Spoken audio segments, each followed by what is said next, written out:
Oh man, it feels good to be back. I apologize for not uploading in a while. I've been busy working full-time as a cardiac nurse, taking part-time classes, and planning a wedding coming up this June, which is just crazy to think about. A lot of big life events have been all happening at once for me, and it's just been a challenge trying to wrestle with everything and stay on top of everything and just taking everything in. It's been a huge learning process just in my life in general. And I appreciate anyone that's been hopefully waiting for the videos to come, that they've waited this long to see the next one. I assure you that while I've been working on all those things, it has not prevented me from working on the game. And while you may not have seen me working on it, I assure you these past few weeks I've been hard at work implementing a lot of these new features in the game that I'm excited to show you today. First, I would like to talk about the fact that I just really appreciate hearing from y'all and would love to make the comment section a community of discussion and advice on how to improve my game and improve whatever you're working on. And so at this point, I should be able to easily directly address anyone's suggestions, so keep it up. All the enemies I'm going to be showing you in this video were created by an amazing pixel artist named Pabsoher. Hopefully I didn't butcher that name too hard. It was an absolute joy working with them just to create these fantastic enemies that will just fit so nicely into the game. He's got amazing pricing, especially for the content, and I can recommend him, can't recommend him enough. He's really good at what he does.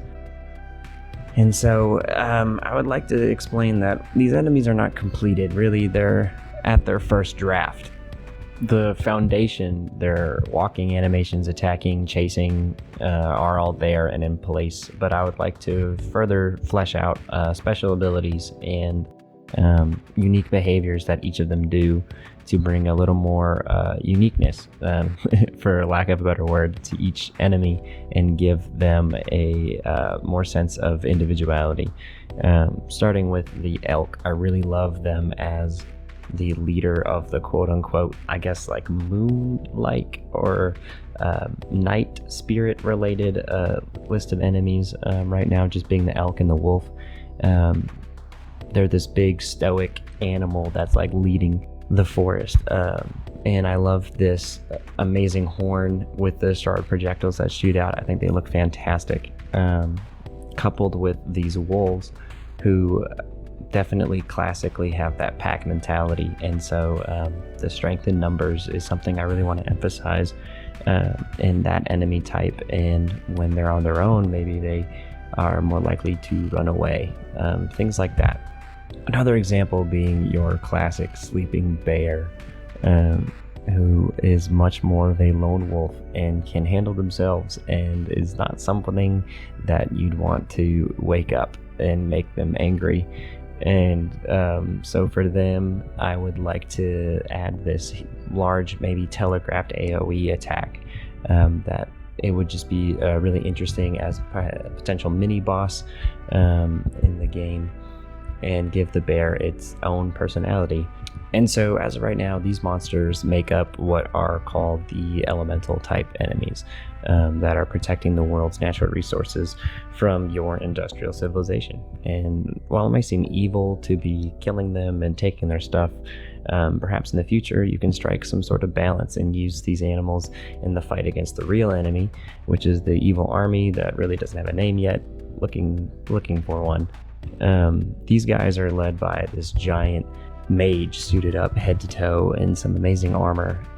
Right now you can see he's got 2 attacks, but these are definitely a work in progress and are just to demonstrate some potential attacks for him being a slower enemy type. I'd like to see the ranged attack, but also have this AoE attack, and potentially flesh him out. Give me some ideas on what you think that he could end up being.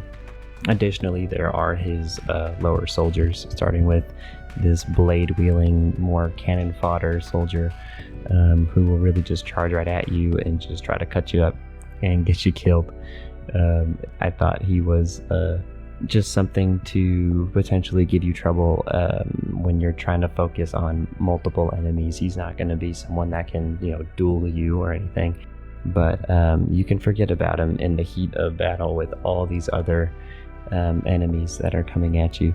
There's also the gun enemy, who is, as of right now, honestly, just your standard ranged attack enemy, who will just shoot at you from a distance and really just be annoying. Last but not least, being this mage character, not as anywhere near as decked up in the armor. He doesn't have it implemented right now, but I would love for him to have a blink ability that he could teleport in the battle to different locations, making it harder to kill him and get after him. And that really outlines the initial framework for these enemies. I'd love to hear what you think about them, and just what I should implement further, what you like and what you don't like.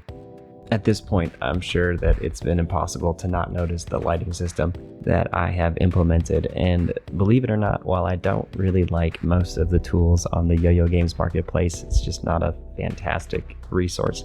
I have found one that I really do enjoy, and I'm going to be using. It's this ultimate lighting system that allows you to use custom sprites for your lights to give them a more unique flair. I'm trying to decide if I've gone too far into the pixelated light look. I don't know if there's just too many or too few resolution on these lights. I'm trying to find a happy medium and dial in the colors as well to find something that looks good. I think that the blues look great, but I just don't think that those main evil army reds look fantastic yet. I'm trying to dial it in.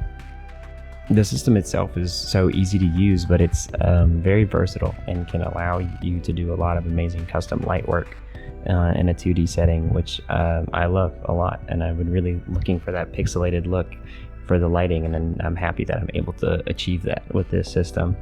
Some other things to note: I've been working on this auto tiling feature for the walls that you see in a lot of other games, where you can kind of just drag a wall across and it'll sync up and line itself up appropriately. And I think that just looks fantastic. I'm really happy with how that's turning out. Additionally, I've made a more robust camera system that allows for more unique angles to be taken. Like when you string up and draw your bow, you get this additional peak view to look around and see just exactly what you're aiming at. And I've just really been impressed with the camera versatility that I've also added to the game. Aside from all that, more on the back end stuff, the behind the scenes stuff, I've been working on resolution scaling and making sure that the game can scale up to 4K and all the way down to like 360p and have the game not break on its GUI and not break in its system. And getting all that working has been a different style of game development that I haven't really dug into yet, and so it's been nice to get that side of it and really figure out just the actual, I guess, more dense programming. It's been a process. Aside from all of that, the other thing I've been doing is just gaining a lot of inspiration. I've been watching a lot of people on YouTube, just really getting into the game theory and what makes a game a great game, what makes art styles really look great and uniform. And these resources have been just fantastic. Additionally, the game jam videos and watching just what people prioritize and what they really make for their pipeline and making a game in such a short amount of time. I've been able to use and extend into what I've been doing. What I've taken is my current features. I had this whole system where I was going to add this skills mechanic where you buy points at the skills tab and spend it to create your more traditional RPG class system. And the more that I looked into it after watching these videos, the more I realized I was adding all these features that you can see on the screen, just adding all of these features. And really what it does is it lends itself to feature creep, and you just keep adding stuff that you think, yeah, like that'll be fantastic, it'll look great, but in reality it just slows everything down. And the more features you add, the less complex you can make each one. And so I've just been trying to focus on making fewer features, but making the ones that I have that much more robust. And that's been the goal lately. I appreciate you watching this video. Be sure to leave feedback and what you think, and thank you for watching.